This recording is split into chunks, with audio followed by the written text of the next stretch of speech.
right. Well, howdy, folks, and welcome to class number 2 in week number 3. One way of looking at this is the middle of week 3, so we've had 2.5 weeks of reviewing for the final. So there you go. Just keep things in perspective. So my plan for today, we're going to go over a few more ray diagrams. We're going to go over a couple more two lens systems, lens mirror systems, and something else, which I will tell you in a minute when I remember. Just by way of reminder, so we've got PLC 3, which is going. That's on for Friday. It's in its usual format, which is quiz style, 3 attempts. Go get them. Homework was due yesterday. Hopefully that worked out okay. I'm going to be posting homework 2 sometime probably later today or tonight. So keep an eye on that. I'm going to be fixing up a few of those, and that problem set is going to have a little bit on two lens systems and optical, the stuff we talked about yesterday and what we'll talk about today, basically, like two lens systems and some vision correction and things like that. But, however, the majority of what that homework set is going to be, we will start on Thursday and be covering through next week. So be aware that when that posts, you will probably look at most of the problems and go, I don't know what any of this stuff is, and that's okay. I'm trying to plan ahead here, so we will make it, and it'll work somehow. I will get to grading quizzes and getting those returned as I can. And when and the last thing was, since we have a lab, since I do the labs on Friday, and this weekend, this Friday is a Cabrillo holiday, so there's going to be no lab this week. Okay, so our next lab will be on the 20th. Or is that right? Yeah, because it's Friday the 13th. Oh, that's why we're taking it off. No wonder. So we'll have no lab this week. Good time to get caught up on things. Use your time to do whatever it is that you need to do to stay current. Okay, as usual, any questions on that, fire me an email, let me know. Come in and talk to me if you can. Let's get started with some of the stuff that we've got going today. Now, last time we were talking about simple magnifiers, vision correction for nearsighted and farsighted. I want to go through, talk a little bit more about the angular magnification, which is the staple of how we use a two lens system to magnify. For example, I think I ended up last time with the microscope, where I had an object very close to a lens, which made an image which was magnified, and then we magnify that image with a simple magnifier. So the idea is that you get a double magnification, right? And that's the benefit of the two lens system. And the same basic thing is true with the telescopes. When we look at telescopes, you'll see how that goes. It'll be the same basic idea. So to look at the simple magnifier is the one in which it's simply a converging lens which we're using to create a virtual image which is magnified. Okay, we got some folks in. Hopefully not too bad of folks. Hopefully this is working out okay. I did forget to say, or actually maybe I did say, but I got hopefully a better camera. I was advised that the quality of the videos has been kind of like this. Hopefully not mostly down here, but a little bit of. So I've been trying to keep an eye on it. Hopefully, I think they've been looking good. Any issues, let me know. But I know a couple of them were a little bit less than optimal, so I do apologize for that. Simple magnifier. So what we got was the virtual situation of the image, right? So we had the situation where we had an object here and the lens, and we're creating a virtual image, which is large and on the same side of the lens. I'll just draw something over here, some big magnified image. Okay. And what we were doing in order to figure out how we perceive the magnification to be happening was we were talking about, well, what happens when we introduce the eye to this? So if I took the object and I put it at my near point, then this is going to subtend some angle in my eye. And that's the angle we're interested in. Okay. The angular magnification was the idea that I take the image angle and I divide by the object angle, right? So if I just made a couple of approximations to this, in the sense that, again, we're dealing with smallish angles here, and the rays are fairly close into the axis of the lens, et cetera, using all the same standard parameters. If I do that, then what this actually turns out to be is approximately, excuse me, the image angle is approximately, now you'll note that there's a ray that I would draw from the top of the object straight down through the lens like this, and that would give me a great measure of an angle, right? So if I said, yeah, I just take this thing, trace it all the way back up here, that will also give me the angle of the image, right? This is the line by which our eye perceives the image. So if I'm standing here looking through the lens, I don't see this object. I instead see that image, and it's located at this angle. That's my axis right here, and this would be our angle. That would be theta I, right? So, and so, by the way, this is a little strange because I'm about to use an angle which is oriented at the object to describe the image angle. Okay, so this is a little weird, right? But the reasoning is that this ray goes right off the top of the object here and goes right up to the top of the image here. Now, we don't see the object, we see the image. So this ray really is helping our eye focus on the image.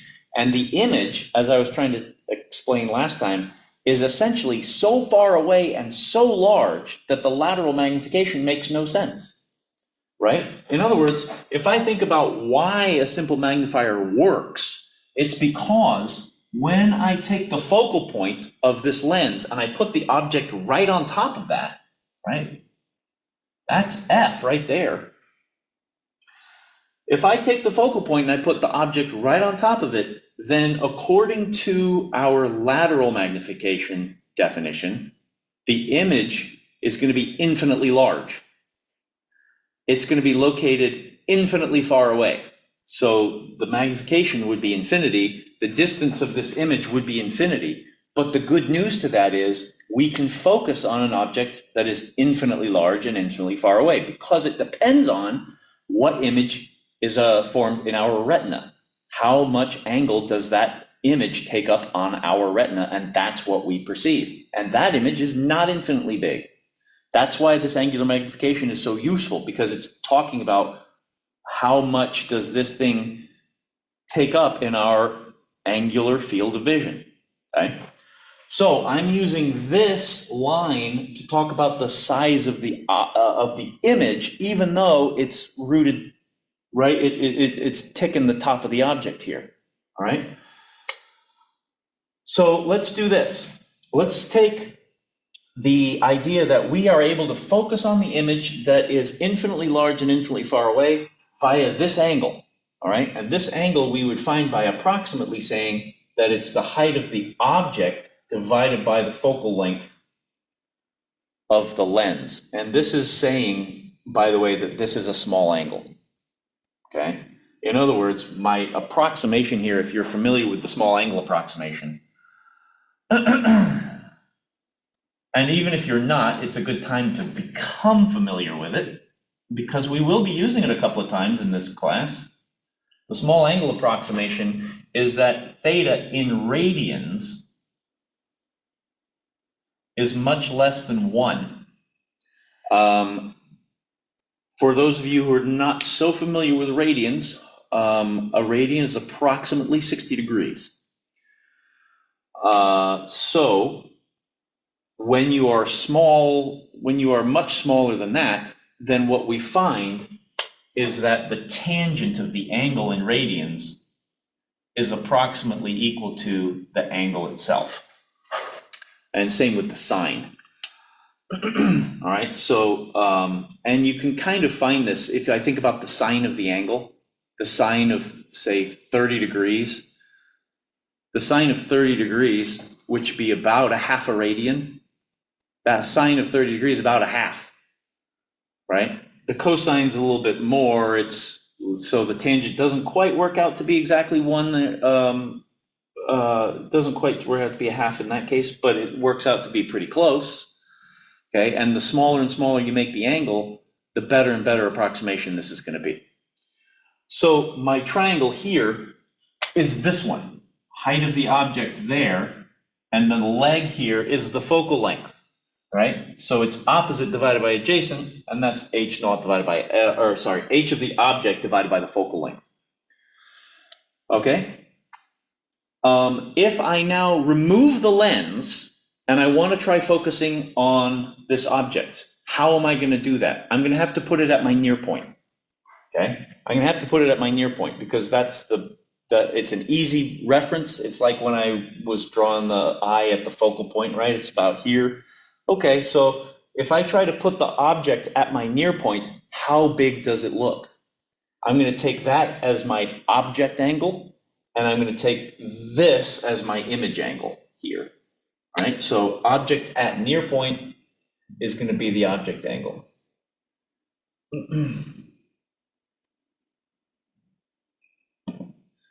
So we will say that if I were doing that, then I would just draw the object here, and I would put my eye here, and I would ask the question, right? Here's a ray, here's a ray of light. Whoa. There's a ray of light coming in. What's this angle? That's theta object, where this distance, the object distance, is the near point distance. So I'm going to call that d sub np for near point. And the angle that we're talking about is that one right there. So that's also going to relate the height of the object here to the near point, and the angle is related to the height of the object and the near point distance. That's what I'm trying to say. And therefore, when I calculate those two things, I'm going to say that this is the height of the object divided by the near point distance, dnp. And so the total magnification is not dependent on how big the height of the object is, which is kind of nice. But instead, I flip these over, and it's the near point distance divided by the focal length of the lens. Approximate magnification depends on what the size of the focal length is. In other words, the strength of the lens. I don't know if that's quite a great word to use it, but you'll notice that sometimes in the eyeglass industry they use the power of the lens, or sometimes they talk about the strength. Like if it's a more focusing lens, it has a stronger lens, right? That would indicate it's a shorter focal length.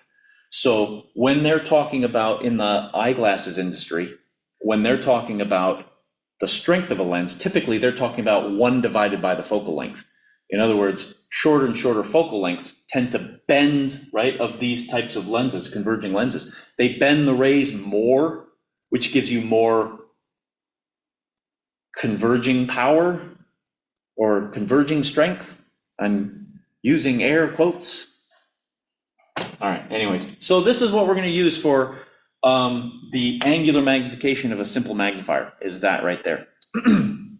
So when you go back to the microscope that I finished last class with, you'll find that the magnification is really a product of the lateral magnification of the first image and the angular magnification of the second image.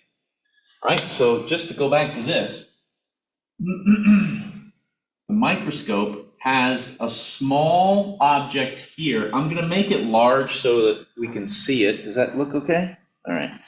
I'm going to make it big, but you know, you're looking at small things here, and they should be really close to the focal point of the lens that's right near it. I think that's called the objective lens.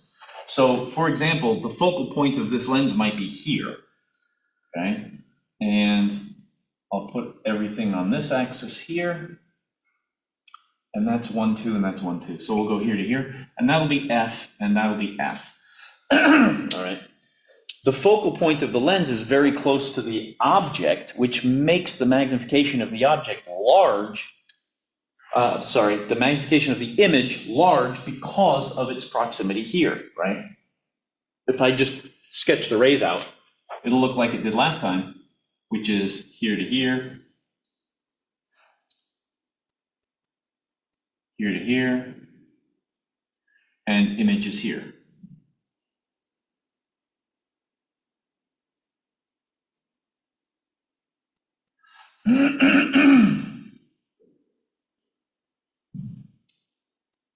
We'll just call that image 1. That is completely well described by the thin lens equation in terms of its distance from the lens and the lateral magnification. So we would say that M1 should be negative DI divided by DO, okay? Where DO is close to the focal point. So if I wanted to try and approximate about how big this magnification was going to be, I would say it's approximately negative because it's inverted, right? I'd say it's approximately the focal length of the lens on the bottom here for where the DO is, okay? Now, thinking about how a microscope is typically constructed, what we have here is a large tube. So I'm just going to make a kind of a microscope tube going like this, okay? I'm going to say now that if I put the eyepiece in, the eyepiece, where is that going to go? Well, it has to have a focal point which is pretty close to this image right here, okay? Now, I haven't drawn it so that it's a little bit spread out, but typically what's going to happen is, right, as you scoot this object closer and closer to the focal point, this image scoots over and over and over and becomes more and more magnified in accordance with what ray 1 is telling you, right? This image just scoots and scoots and scoots right along ray 1. So, with this rather foreshortened diagram, I'm going to take lens 2, which is the eyepiece, and I'm going to put the focal point right where that image is so that I can use this as a simple magnifier. I can use that simple magnifier to magnify this image here. I'm going to do focal, I should call these focal 1, and here's focal 2. Focal 2 is right there. I'm going to put the lens, say, here, okay, like that.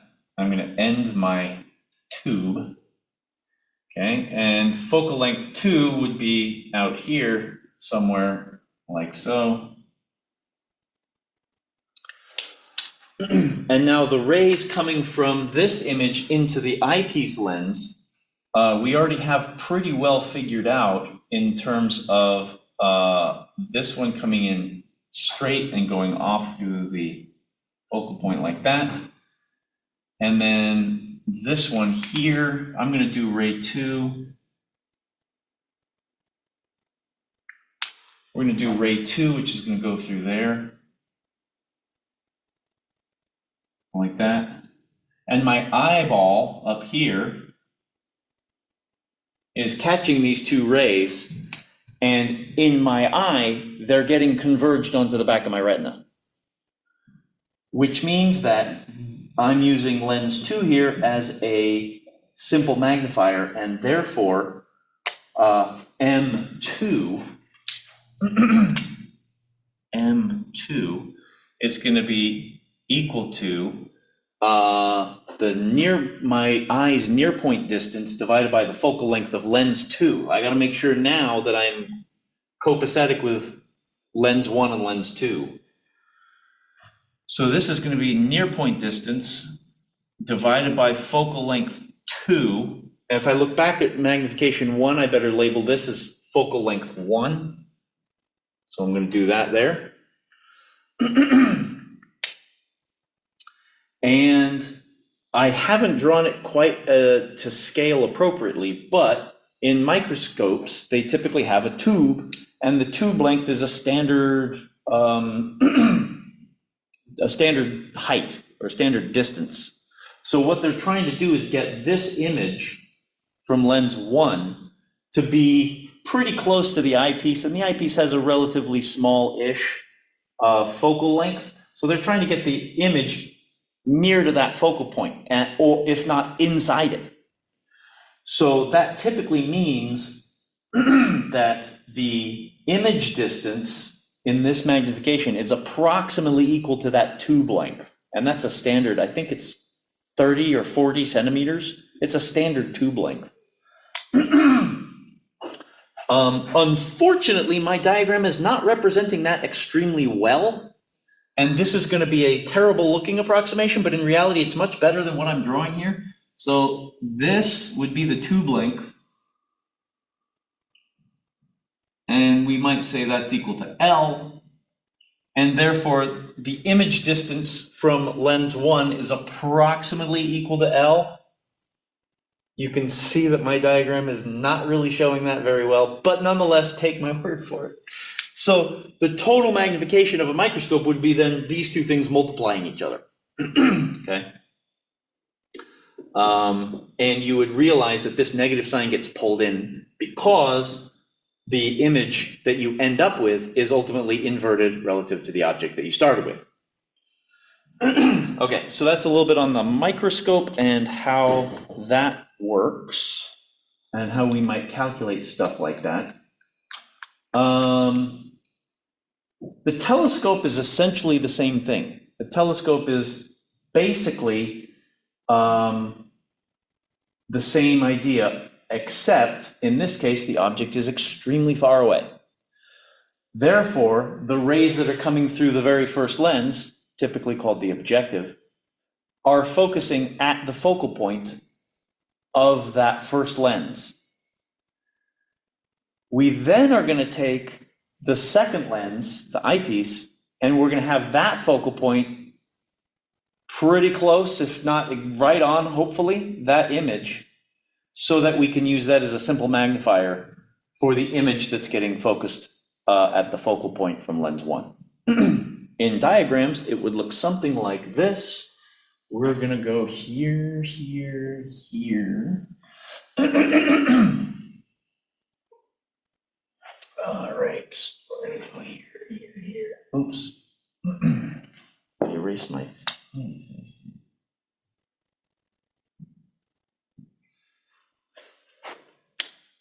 Oh, it's such a cloudy day outside that we're not actually getting a lot of glare right at the glare spot right there.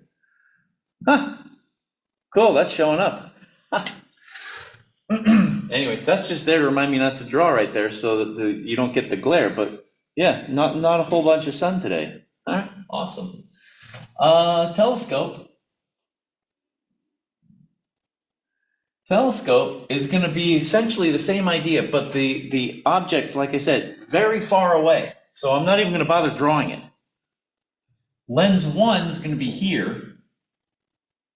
And it has a focal length. Let's say the focal length's, how far do I have? Say the focal length's like there. I'm not going to bother with the focal length on this side because it doesn't really matter. I'm just drawing in parallel rays coming to that focal point. But if you think about the lateral magnification of the focal point, it's going to be basically 0. if you go by this type of thing, okay, the image distance is going to be approximately the focal length, but the object distance is basically infinity. Okay, so the magnification of the first image is, if I draw literally coming to a point here, I'm going to get nothing. So I'm going to incline the rays a little bit to give myself a little bit of height, so we can see what the image is maybe going to look like. So I'm going to say I want an image that's going to be formed and maybe like make it small or something. Well, I'll make it big so you can see it. But typically it's a small image. All right, so this is the focal point of lens 1. This is f1 right here. And so coming through here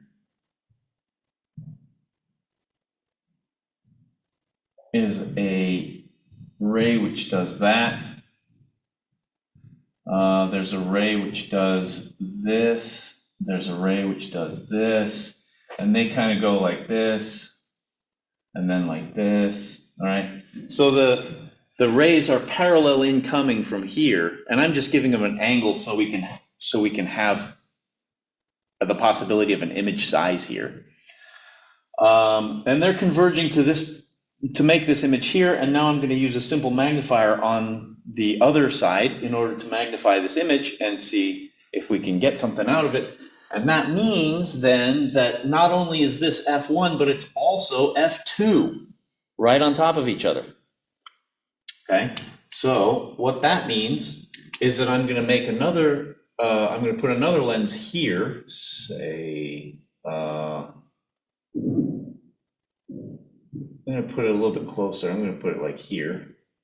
F2 is here. This is F2 over here. I didn't bother drawing F1 over there. We're not really using it. But if you're interested, it would be somewhere over here.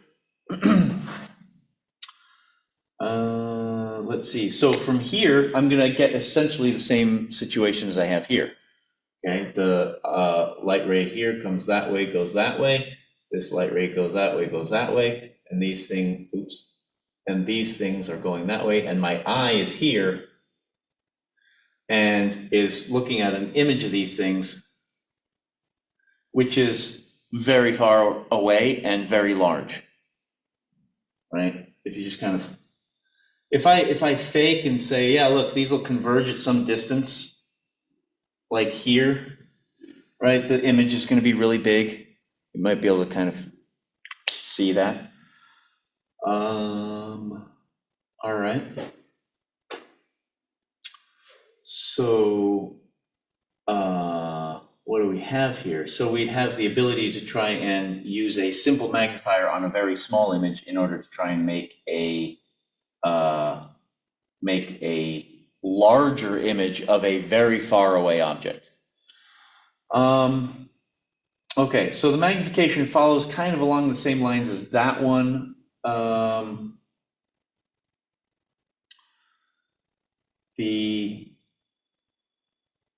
Like I said, the image distance is basically the focal length here, the focal length of f2, and the focal length of f1.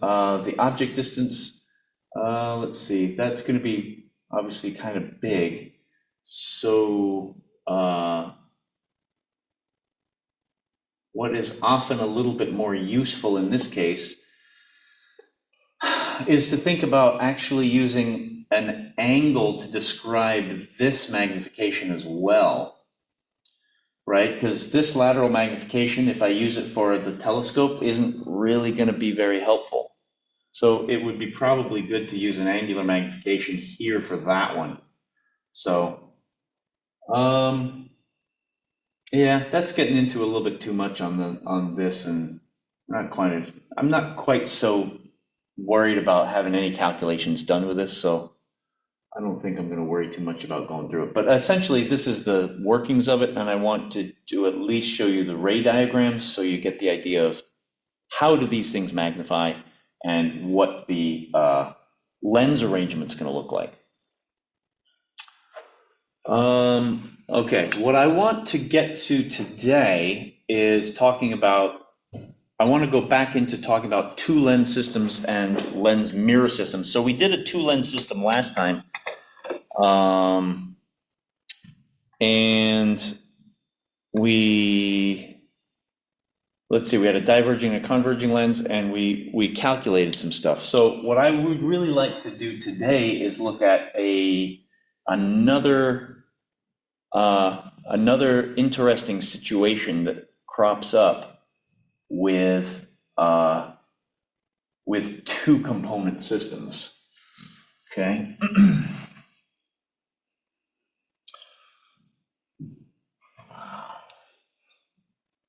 All right, so let's take a look at an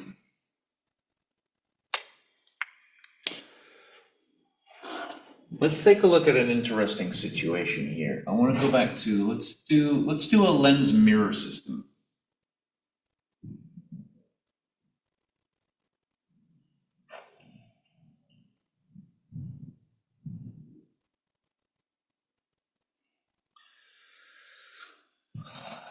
Now, let's do something relatively straightforward to start with, and then we'll make a few adjustments to make it a little bit more interesting. So let's start with a converging lens here, like so, and I'm going to put a converging mirror over here, say here.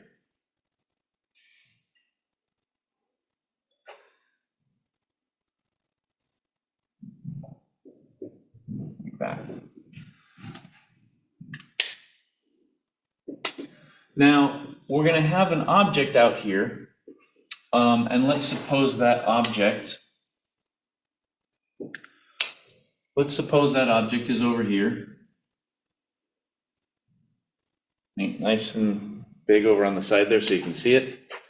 Let's suppose that object is over here and that the focal length of the lens is right in here, so that we're nicely outside the focal length. Let's suppose that the focal length is about here. We'll call that, I guess we'll just go with F1 and F2 again. That seems to be okay. The mirror has a focal length fairly short, so let's suppose the mirror's focal length also maybe about in here. And we'll go F2 on the focal length for the mirror.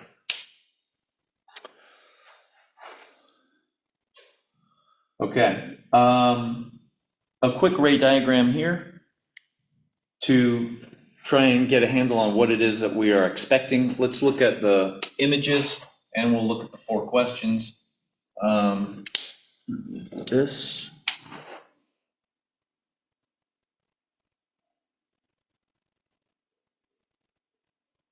Okay, ray 1 comes in here. Ray 2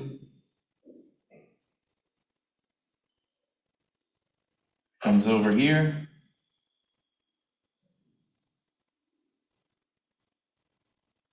I said ray 2. That's really ray 3. Ray 2 would have been through the middle of the thing. I'll draw that one anyways, just for completeness' sake. Oh, that's pretty good. Okay, so image is here.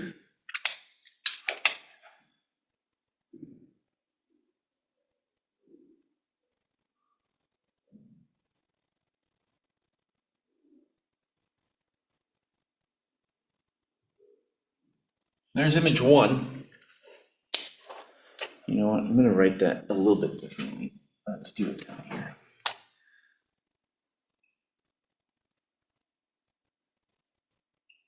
Okay, that's image 1.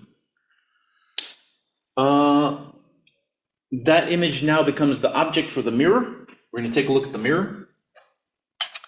I already have a couple of rays sketched in, which are going to be useful in determining what happens with the rays of the mirror. So for example, I've got this one coming out straight from the lens. Well, that one's going straight in towards the mirror, and it's going to bounce off and go through the focal point. So this one can just keep going and go that way. The other two, not going to be so helpful, but remember last time I talked about the idea that there are an infinity of rays, Just because I drew these three doesn't mean they're the only three. There are lots, so you can actually treat this as an object from which light is being emitted. The other part to this is you don't have to necessarily do what I'm about to do and draw this all on one set array diagram, one set, right? It might sometimes be useful to just draw this and then do a copy of it here and do rays successively, okay? So I'm gonna soldier on though. So I've got this thing here. I'm gonna come into the focal point of the mirror like so, and it's gonna bounce off straight like that and go this way. There's also one that would go straight towards the center of the mirror like so and bounce off and come right through there like that. But nonetheless, image number 2 is here. I should make that darker. Image number 2 is here.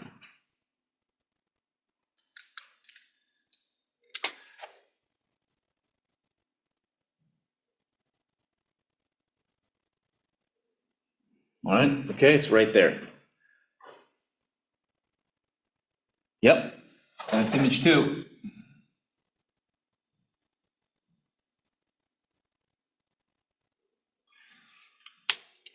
Now, this is a 2-component system, so don't we just get 2 images? No, think about where our eye is. How are we looking through a system like this? Am I over here? No, because the mirror is projecting light back that way.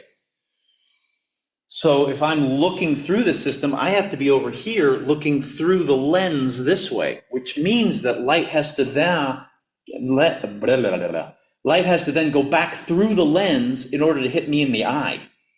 Okay, I am not seeing this image because my eye is not here in between the lens and the mirror. My eye is outside the lens. So I got to go 1, 2, 3 on the way out.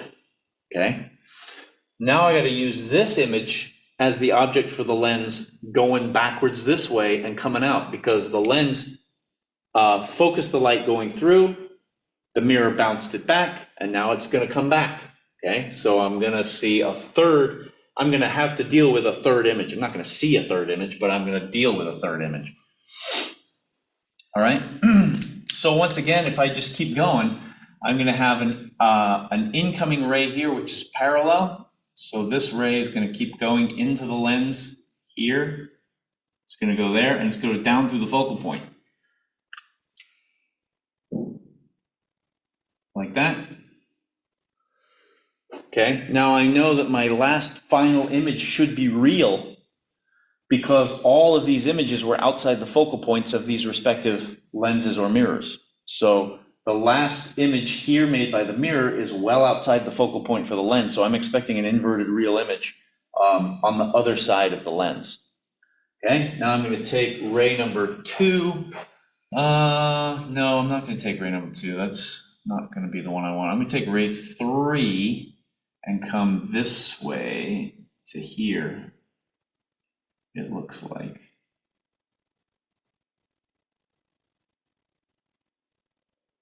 Like so, that's going that way. And this comes out parallel. And here's the final image. It's really tiny. Here's the final image. I'm going to try and make it really dark so you can see it right there. Yeah, it shows up on the screen okay, so hopefully you're seeing it too. But this is image 3.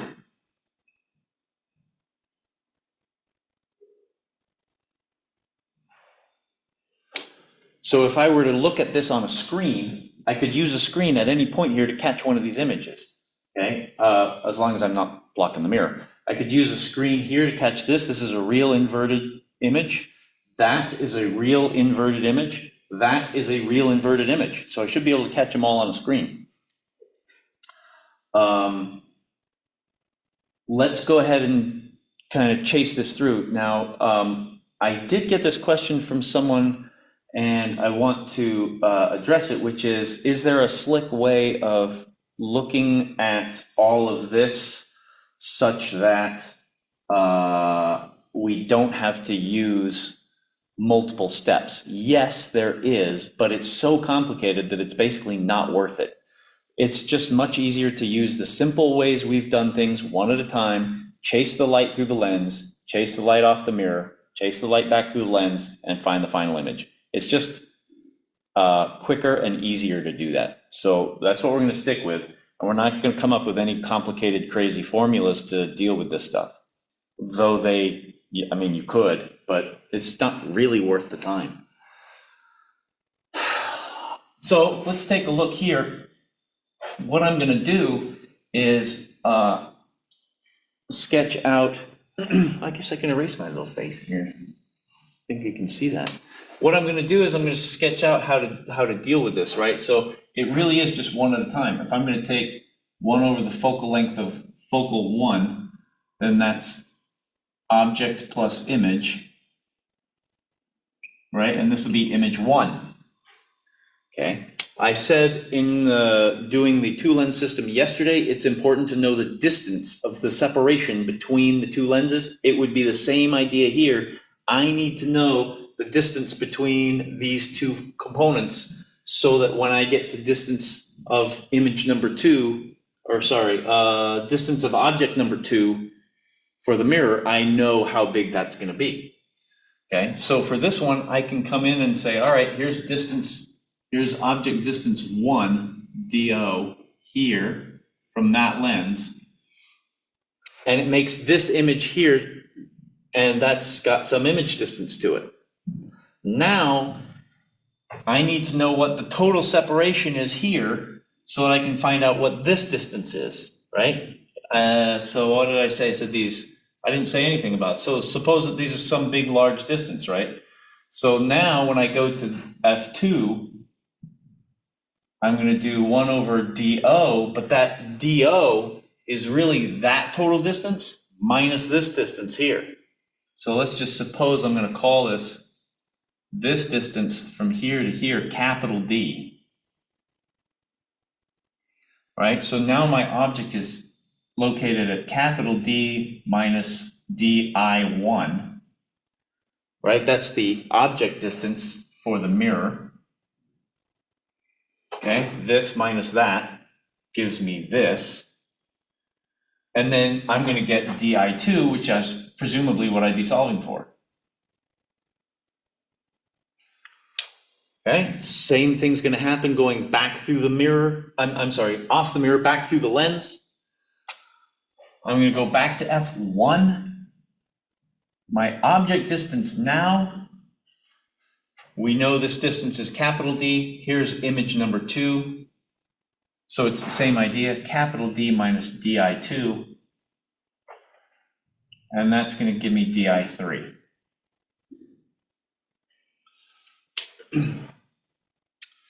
Just kind of step by step going through, here's the light making this. Here's the light now making this. Here's the light now making this, all right? Every step I can also calculate the magnification. I would calculate M1 to be negative DI1 over DO, M2 negative DI2 over DO, which is D minus DI1, M3 negative DI3, D minus DI2. Okay, the total magnification then would be the multiplication of all 3.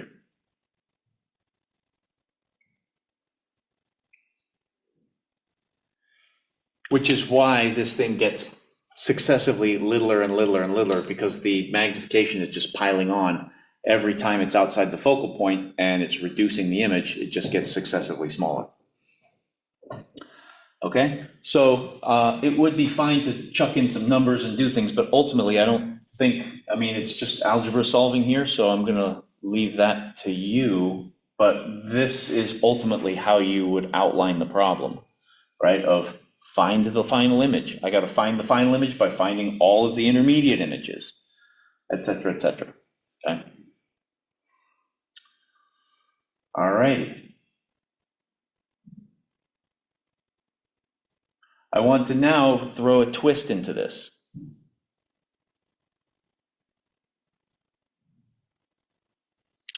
I want to keep the same system, but I'm going to adjust the focal lengths a little bit. So since this got really busy, and I'm sorry about that, but hopefully you can kind of trace the rays through as I was making them, I'm going to redraw this system with a couple of differences in the focal points.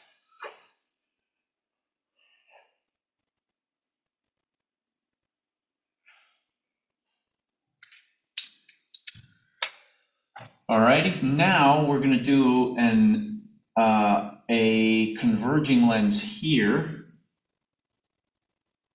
like that. Here's the axis. I'm going to do a mirror, which is going to be here, like so.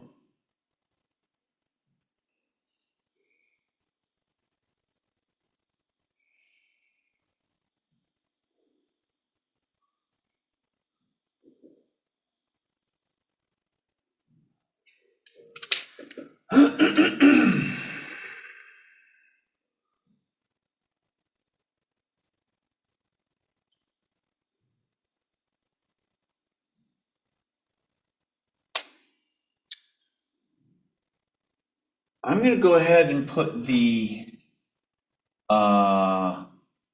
focal point of the lens right where the mirror is. 1, 2, 3, 4, 5. 1, 2, 3, 4, 5. It's here. That'll be focal 1. Focal 1 will be there. Let's put focal 2 for the mirror, say, right in here. There's focal 2.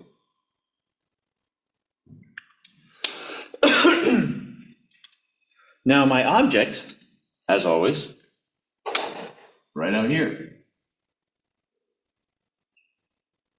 Let's see, is that just on the edge? Yeah, okay. There's my object. Now, question is, where's image number 1 and what are we going to do about it? Because I think you can see there's going to be a slight difference in not the rays that we're drawing, but the consequence of having this happen. Okay, so I'm going to show you this now, and we'll work through a bit of the rays first, and then we'll work through a bit of the analysis like this second. So the rays coming in here, usual ray 1. Ray 1's coming in this way, going down through the focal point.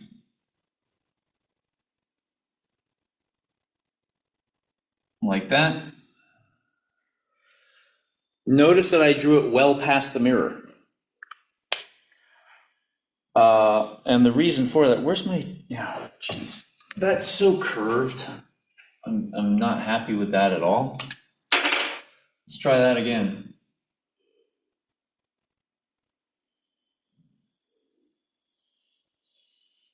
Okay, like that.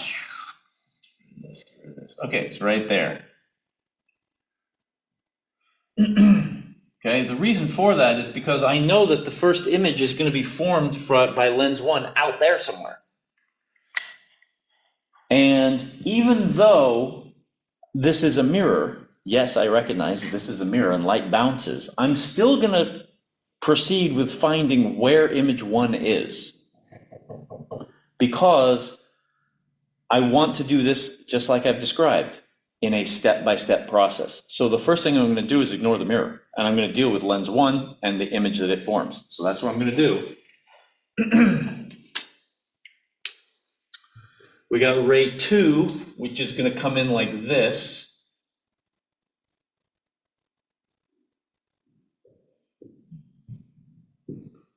Oops. We got ray 2 coming in like this. going down here. Ray 3 is coming in here. This. Out like this. I'm losing this marker here.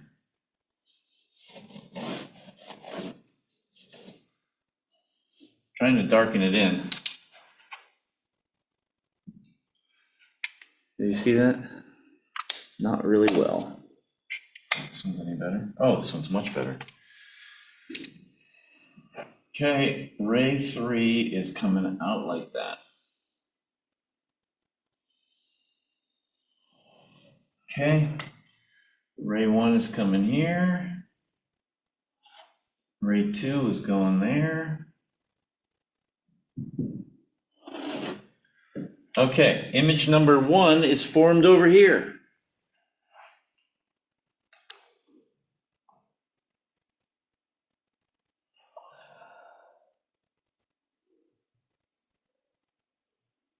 No, not with that.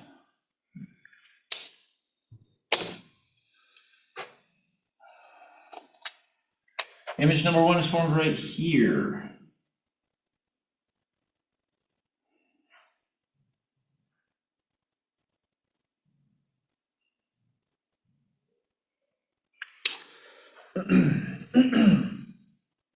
So this is all fine, standard.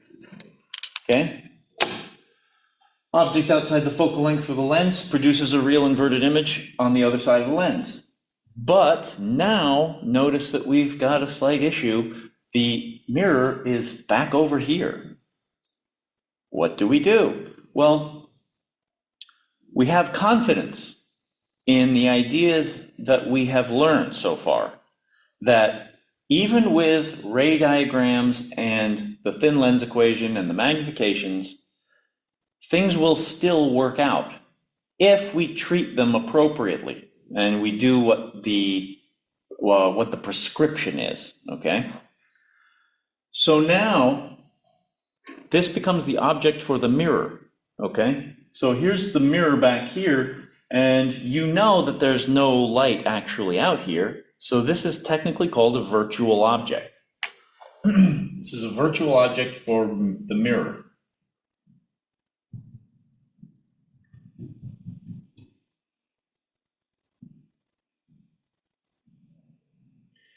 And since it's a virtual object, we have to think about what might its algebraic sign be when we get to using the math quantities here, right? So think about that for a minute while we consider what to do with the ray diagram. Okay, so what do we do with the ray diagram? Well, notice there's a couple of interesting things that are going on here. When I drew the rays to form this image, notice that there's a couple of them here that are useful for the mirror, okay? For example, this one coming in here could act like ray 1 for the mirror. So this parallel incoming is going to hit the mirror and go through the mirror's focal point, okay? So I can do that. Now remember, and I mentioned this in the last class too, if I don't have the correct physical extent of my component, just imagine that it's like a plane, right? Like so for example, look at this ray right down here. I didn't even mention it. I talked about it last time. I'm going to come down here, have all the refraction happen at the center of the lens. Well, here I'm missing the mirror. So where do I do all the reflection of the mirror? I do it at the plane where the vertex of the mirror is. So that's going to be all the way back here, right where I've written F1. That's really where the reflection's happening, because this is a very tall, not curved very much mirror. All right, I'm not going to take this and extend it all the way down here and then bounce up here. To be technical about it, it doesn't really matter because we know the ray's going through the focal point anyways. So let's examine this. If I come through here and I say, all right, the ray from here is bouncing off the mirror and going up through the focal point, that means I've got this situation here, which is coming up like this.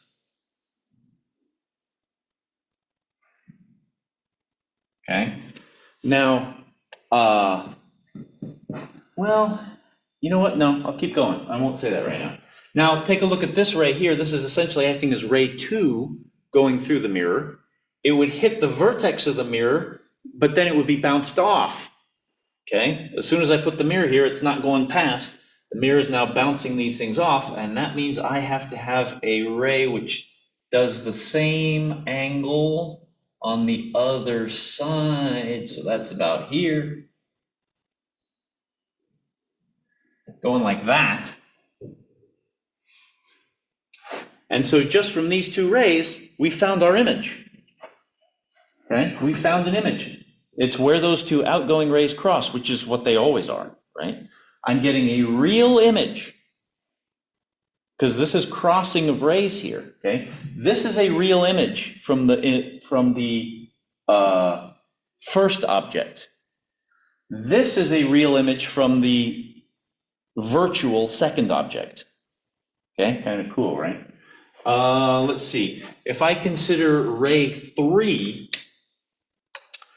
let's see, what would ray 3 be doing? Ray 3, for completeness' sake, because we're talking about a virtual object here, and I've got ray 1 and ray 2 already established.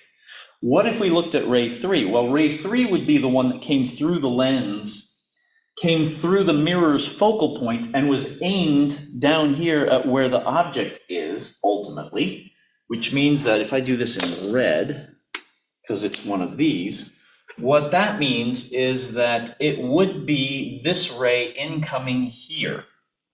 Okay, I don't know what ray this is from the lens,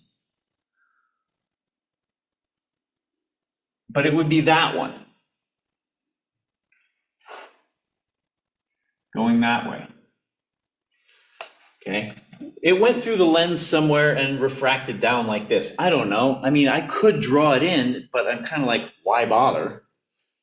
If you like, it would have said, well, it's coming from like right there.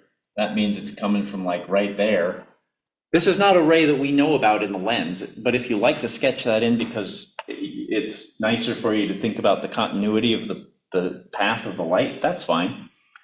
But ultimately, the darker one here is the one that we're interested in because it comes from the focal point of the mirror and it should be going out parallel with the axis because that's how we define these rays.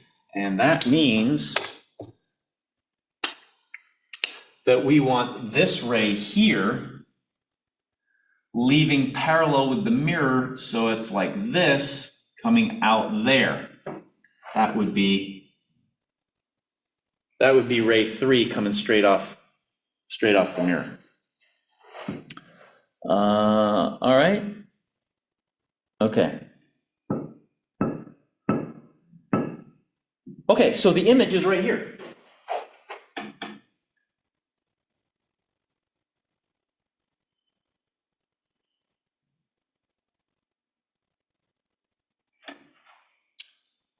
That's image 1, so this is image 2.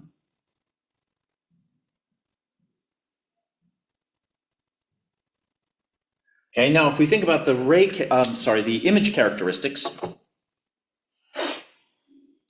we had exactly what we expected from the lens. We had object outside the focal point. This image was real, inverted. I'm going to go with magnified. Opposite side. It's the opposite side of the lens to where the object is. Okay. These would be the answers to our 4 image questions. Now, this real image gets converted into a virtual object. The virtual object creates a real image over here. The real image over here, image 2, real image.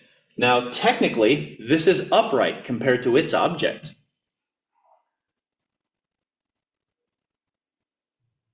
It's minified. Oops, minified. It is in the correct place in front of the mirror.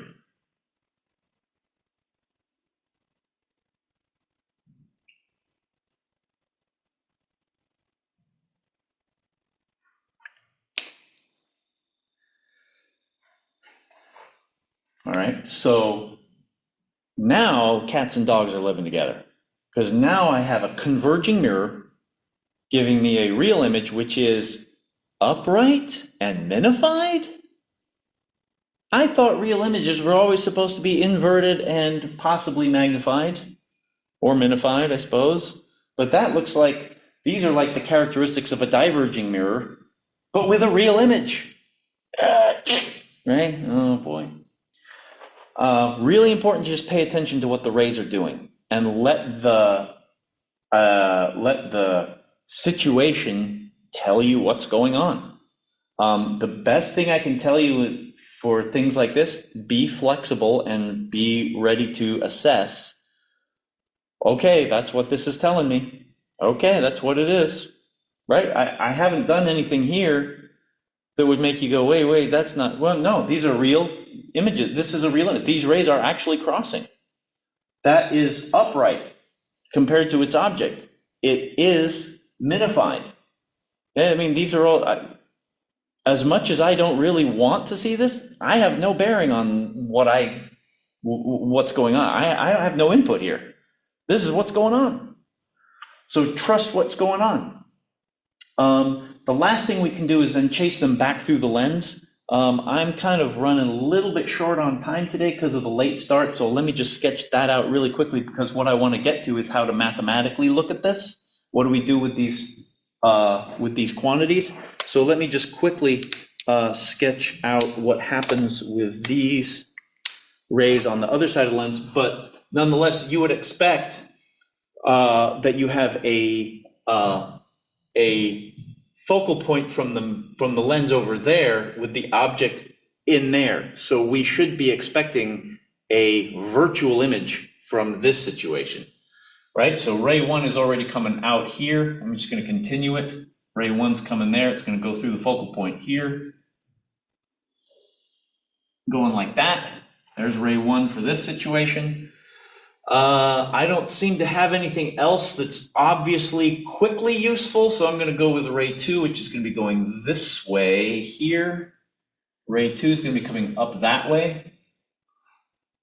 And ray 3 would be coming this way. Oh yeah, ray 3 is coming this way. It would come right out here. Oh, I totally missed that. Coming through. Here's ray 3 right here. I didn't even see that. You probably saw it. I didn't. So I've got these 3 outgoing rays right here, diverging. I would have to trace them back to find where the image is. I'm going to skip doing that because this diagram is already really busy. And I think we already know, hopefully we're already comfortable with that kind of diagram. I wanted to concentrate on this one here. But these would all come back here and they would make a virtual image. Okay, so looking through the lens from that side, that's what we would see. I want to get to how to deal with the signs of this stuff, but hopefully you've had a little bit of time to think about what happens with this virtual object here. I'm going to say the same thing as I did last time. I presume that the distance between these is known. Okay, in this case, it's exactly the same as the focal length of the converging lens. So when we do this, we do 1 over the focal length of lens original object distance, image distance number 1. Everything here turns out fine, right? Magnification, same deal. Magnification is negative di1 over dl. All right, so this is no problem. This comes out exactly as it always has been because we're analyzing a converging lens with a real image that's formed. Okay, so this stuff here, all the usual stuff. What is interesting is what happens next. Okay, so I'm now figuring, okay, I've got this image distance here from the lens, I need that to be an object distance from the mirror, which is now only this much. That means I need to take, I want this distance. I have both this distance, which is the image distance to image one, and that distance, which is the focal length of the lens. Okay, so when I look at what's going on with 2, here's focal length for the mirror. It's a positive focal length because it's a converging mirror. The object distance now is the image distance from the first image minus the focal length of the first lens. Okay, so this is really di1 minus f1 here in the object distance for the first one. In addition to which, okay, we also have to say that this is a virtual object, and it is in the wrong place. It's on the virtual side of the mirror, and therefore this is a negative quantity. So I have to put that minus in there because that describes where it is. Otherwise, I would be modeling a different situation mathematically. I now would add on di2, 1 over di2, like so. Okay, and I would use the magnification exactly as I had before. di2 over do, and do is given by this. di2 divided by negative di1 minus f.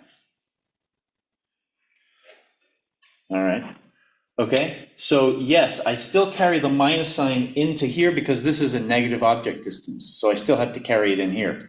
And that tells me that my magnification number 2 is going to be positive, which it is because it's an upright image compared to the object. All right. Okay, so maybe what we'll do is, because I'm a little short on time here, and we gotta stop for today. So maybe what I'll do is next time I'll pick up with this example. We'll throw some numbers in just to give you a feel for what the numbers look like with a virtual object. I want to encourage you to get used to thinking about this situation. The rays are converging past the mirror, but it's really tempting to think about, but they're hitting the mirror and doing this. Try to keep it one at a time. All right? Try to keep it one at a time. Do only this and then tackle this. Don't try to do both of them at once. Also, at the beginning of class tomorrow, I'll go over some quick rules about what to do with virtual objects, how to draw them. Maybe we'll sketch out a few of them for mirrors and lenses. All right, but I think that's going to be it for today, and we will call that good. Don't forget about PLC 3 this week, and hopefully the homework and quiz went well yesterday, and I will be getting you those graded hopefully sooner rather than later. In the meantime, enjoy, at least for us here in the Central Coast, a rainy day today, and I think it says sunny day tomorrow, and business back to usual for a couple of days before the next rain hits. I have a question. In the meantime, happy day. Yeah, go ahead. You said no lab this Friday, but there is a PLC Friday? Yes, Okay. because the I just, PLC is online and it's a okay. quiz, Oh, okay. That makes sense. whereas since campus is going to be closed, we're not supposed to be here. So since I do the labs on Fridays, I just figured we'll just skip it this week and we'll pick up next week. Thank you so much. No problem. Have a great rest of your day, and I will talk to you what for me will be tomorrow.